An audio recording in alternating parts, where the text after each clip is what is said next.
Halo semuanya, kami dari kelompok 3 tugas Capstone Design Universitas Trisakti, kelas ekstensi. Dan kelompok kami terdiri dari 5 orang, yaitu saya sendiri, Gisna Dede Trihatma, kemudian Alida Kirana, dan Tio Marlina. Kemudian rekannya Silviana yang kebetulan hari ini sedang sakit, jadi tidak bisa hadir. Kemudian nomor 5, Hani Fitriah yang kebetulan juga hari ini sedang berada di luar kota. Untuk kesempatan kali ini kami ingin menunjukkan alat kami, yaitu prototipe untuk hybrid energy yang terdiri dari solar PV dan wind energy yang terintegrasi secara web based menggunakan ESP32. Untuk itu mari kita saksikan presentasi alat kami.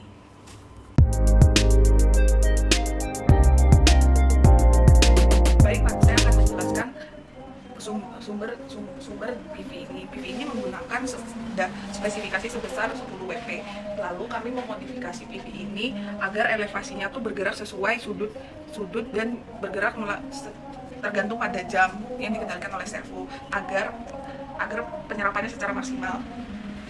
Untuk di bagian wind turbine, kita menggunakan tipe vertical axis dengan tipe blade Darius yang terdiri dari 6 blade yang akan memutar generator yang ada di dalam.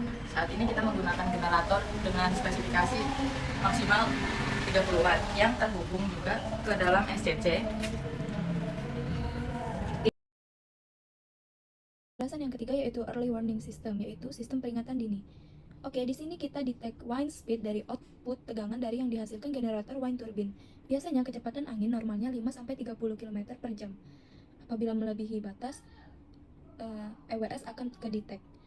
Oke, tegangan dan arus yang dihasilkan dengan cara mengambil data dari alat ukur kecepatan angin dan output dari generator.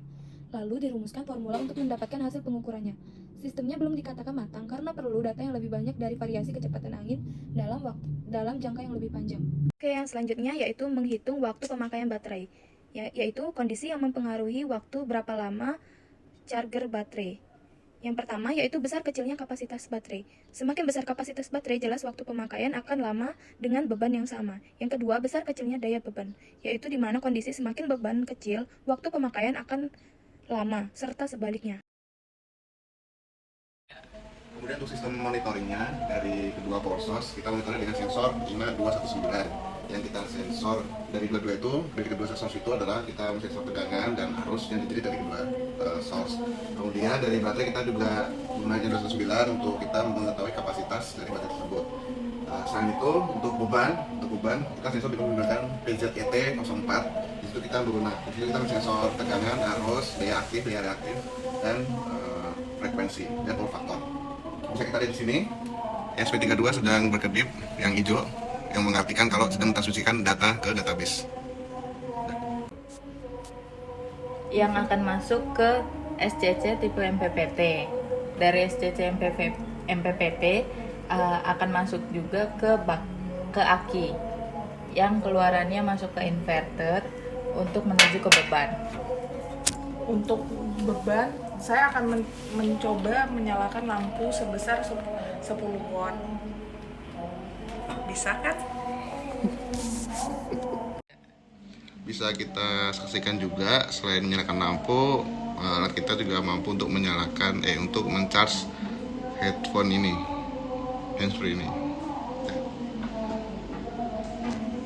Halo semuanya, saya Titani dan saya akan menjelaskan bagaimana sistem monitoring dapat terhubung pada database dan juga web dashboard yang telah dibuat. Jadi, data-data yang sudah diolah pada sensor akan diintegrasikan ke database dan juga web dashboard dengan bantuan ESP32.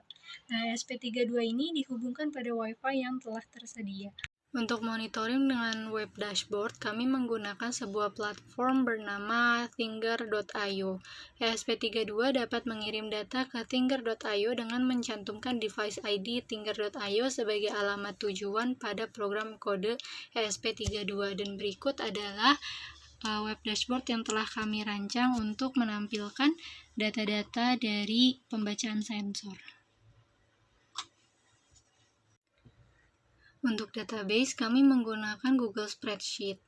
ESP32 terhubung dengan Google Spreadsheet dengan mengambil gas ID spreadsheet yang dibuat dan dicantumkan sebagai alamat tujuan pada program kode ESP32.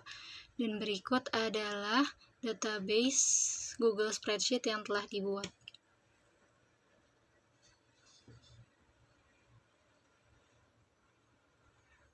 Oke, baiklah, sekian presentasi dari kelompok kami. Apabila ada salah, kami mohon maaf. Sampai jumpa.